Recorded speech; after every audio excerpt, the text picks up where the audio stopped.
इसमें दो चीजें हैं।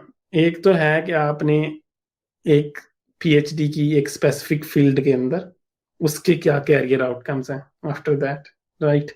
और दूसरा ये है कि जो मैरी क्यूरी स्कॉलरशिप इटसेल्फ है, ठीक है, उसको लेने के बाद अगर आप किसी भी फील्ड के अंदर हैं, ठीक है, उसके कैरियर आउटकम्स क्या हो सकते हैं as compare to a normal PhD student?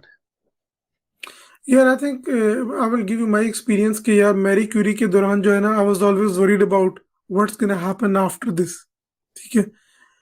क्योंकि मेरा मेन एम था कि I have to get post doc, because 3 साल का मेरा वर्क वीज़ा था। तो यूके के लॉ के मुताबिक अगर आप 5 साल कंटिन्यूसली काम करते हैं ना वर्क वीज़ा पे, then you will get permanent residence. That was my aim. तो मैंने सिर्फ 2 साल और वर्क वीज़ा लेना था। ठीक है।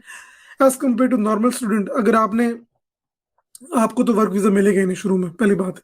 तो आपको 10 साल चाहिए। तो इसके अंदर सबसे बड़ा फायदा ये है कि आपको वर्क वीज़ा मिलता है। तो उसमें होता है कि 3 साल तो मैरी क्यूरी में कवर हो गए। तो मेरा मेन एम था कि मुझे 2 साल का वर्क वीजा कहीं और से मिले। ठीक है। आई डेंट केयर किस तरह मिलता है। ठीक है। पोस्ट डॉक से मिलता है, किसी कंपनी से मिलता है। ठीक है। तो that was my main M. तो मेरे केस में ये था कि मैं, जब मेरा लास्ट ईयर था पीएचडी का, लास्ट ईयर भी नहीं बल्कि मेरे 6-7 महीने रह गए थे। ठीक है। कोविड में ना, तो मैंने स्टार्टेड अप्लाइंग टू जॉब्स। तो सबसे बड़ा जो मसला ये था कि मेरी पीएचडी थीसिस तो नहीं लिखा हुआ था, क्योंकि थीसिस तो आपको तकरीबन 3.5 साल लगते हैं नॉर्मली ऑन एवरेज। तो मेरा थीसिस मुझे अपने कंप्लीट करना था। मेरा आखिरी जो रिसर्च पेपर था उस पर काम चल रहा था। तो मैं जॉब्स अप्लाई करता था तो वो मुझे कहते थे कि हमें तो सबसे पहले, कि हमें तो अभी बनना चाहिए, with in couple of months, we can wait for like 6-7 months. दूसरा पॉइंट ये होता था कि भाई आपने आपका जो है ना वो थीसिस कंप्लीट नहीं है, तो आप क्या करेंगे, आप हमारे पास आएंगे। तो ये भी डिपेंड करता है हायरिंग मैनेजर पे पोस्ट डॉक के लिए कि कई लोग they don't care for thesis. Actually in UK you can actually do post doc, you know thesis defend करने से पहले आप पोस्ट डॉक कर सकते हैं। Mostly people accept that. तो इंद्र, मैं ये ऐड करना चाहता हूँ कि वो जो पोस्ट डॉक होता है उसमें दो कंडीशंस होती हैं जो मैंने देखी हैं, कि आपको वो हायर तो कर लेते हैं, then you go as a research assistant phase, जब उनको पीएचडी मिल जाती है then you can go for research associate, but you can get. मेरे मेरे केस के अंदर मैं पहले ही रिसर्च एसोसिएट था। जो मेरी जॉब टाइटल थी ना, दैट वाज रिसर्च एसोसिएट। तो हाँ, I think maybe there very is rare. Requirement, but all the scholarship, all the postdocs I applied, they they I think they didn't care about that. उन्होंने कहा था कि हाँ भी आपने thesis close to submission होना चाहिए। तो बट लेकिन उनका हमेशा यही सवाल होता था कि यार आपने कितनी देर में आपने थीसिस कंप्लीट करना है। ठीक है। तो लेकिन फिर इन दी एंड जो है मुझे काफ़ी, मैंने अप्लाई किया, नहीं मिल रही थी, because because of the same problem. तो यहाँ पे एक बहुत ही सेंसिटिव होता है कि अब मेरे देन फाइनली मुझे मुझे पोस्ट डॉक मिली, तो तकरीबन 15 दिन पहले मिली मेरा वीजा एक्सपायर होने से। ठीक है। और वो भी सीनियर आ रहे हैं कि डायरेक्ट मैंने without having to complete my PhD, मैंने पीएचडी भी कंप्लीट नहीं की थी, तो मुझे नॉर्मली पोस्ट डॉक को आरए की पोजीशन मिलती है। तो I was in PhD, I got senior RA position which is like 2 years, 2 years of post doc experience at least. तो वो लकीली आई गॉट, एंड अपनी यूनिवर्सिटी के अंदर थी, लैनकास्टर के अंदर, तो मुझे मिल गई। तो then they give me like work visa for 1 more year।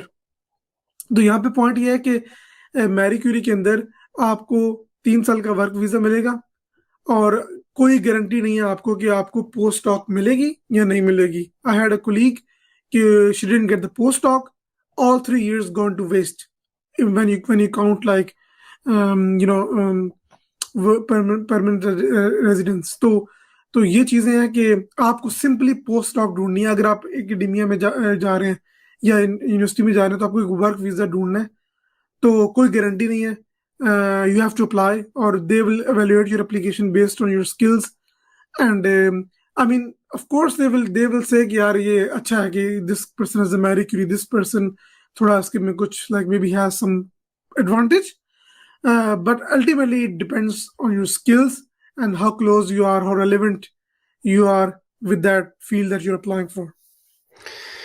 I think इसमें जो सबसे बड़ा प्लस पॉइंट है ना वो ये है कि जो मैरी क्यूरी है ना वो आपको प्रिपेयर कर देता है आगे एकेडेमिया में जाने के लिए या इंडस्ट्री में जाने के लिए in both situation, which is a very very good point. Normal PhD जो होते हैं वो ज़्यादातर जो है वो सिंपल, उनके पास ऑप्शन होती है आगे एकेडेमिया जाए, they are train for that. मगर मैरी क्यूरी में अगर कोई बच्चा अगर स्टार्टिंग से ही अपने आप को अच्छे से कैरी करता है, अपॉर्चुनिटीज को वेल करता है, कोलैबोरेट करता है, ठीक है, इंडस्ट्रीज में जाके सेकंडमेंट करता है, तो डेफिनेटली उसके पास ज़्यादा चांसेस हैं कि वो चाहे पोस्टडॉक ले ले या किसी कंपनी को ज्वाइन कर ले। मगर इसके बाद अगला पॉइंट आता है कि इस सारे के दौरान हमें 3 साल का वीज़ा मिला होता है, वर्क वीज़ा। 3 साल के बाद हमें अपना वीज़ा एक्सटेंड कराना, which is a biggest hurdle for Asian student मैं बोलूँगा, ठीक है। तो उस केस में मतलब हमें जो भी पोजीशन मिले या पोस्ट डॉक मिले या इंडस्ट्री में मिले, ठीक है, वी गो फॉर इट, ठीक है। या हमारा पहले से जेन यही होता है कि ठीक है हमने वर्क 2 साल एटलीस्ट जो है वो हमारे पास कॉन्ट्रैक्ट होना चाहिए पोस्ट डॉक का, ताकि हम जो हैं वो 5 साल कंप्लीट कर सकें वर्क वीज़ा पे। मगर इसमें ये भी है कि आजकल मैरी क्यूरी जो है वो आपको एज अ फेलोशिप आ रही हो, तो आप जो है वो अक्सर again depend on your luck, आप जो है वो ग्लोबल टैलेंट की तरफ चले जाते हैं। तो 3 साल के बाद जो है वो आपको ILR या इंडेफिनिट लीव मिलने के चांसेस हैं, but again this is 50-50, not for everyone. तो मैरी क्यूरी में रहते हुए आपको अगर आप 3 साल कंप्लीट करते हैं, you can go for your ILR also at the end. मगर आपको पासपोर्ट के लिए definitely you have to wait for 2 more years on a work visa. तो मेरे केस में जो मुझे सबसे ज्यादा मैंने बेनिफिट दिया वो ये था कि मुझे तो मिल गया ILR अर्ली, ठीक है, मतलब 5 साल से पहले, ठीक है। उस ILR ने फिर मुझे हेल्प किया आगे कंपनी में जॉब लेने के लिए, ठीक है। कि अगर तो मैं एक्चुअल, क्योंकि जो मुझे ऑफर हुई थी वो US में ऑफर हुई थी ना, जो मेरी एक्चुअल पोजीशन थी, ठीक है, they allow me to work remotely, ठीक है। वो सिर्फ इसी सूरत में पॉसिबल हुआ कि मुझे यूके में वीजा नहीं लेना पड़ना था, ठीक है, मेरे पास ऑलरेडी वर्क वीजा था यूके के अंदर, I can simply stand work. अगर तो मुझे वीजा लेना होता then they prefer to for me to go to US and join there, ठीक है। तो आई थिंक ये पर्सनल सर्कमस्टांसेस हर किसी के वेरी करते हैं, बट जो मैरी क्यूरी जो है वो आपको इन सब चीज़ों के लिए बेटर प्रिपेयर कर देता है Exactly. To a normal Yeah, scholarship. yeah. But it doesn't guarantee. I know students who didn't get it.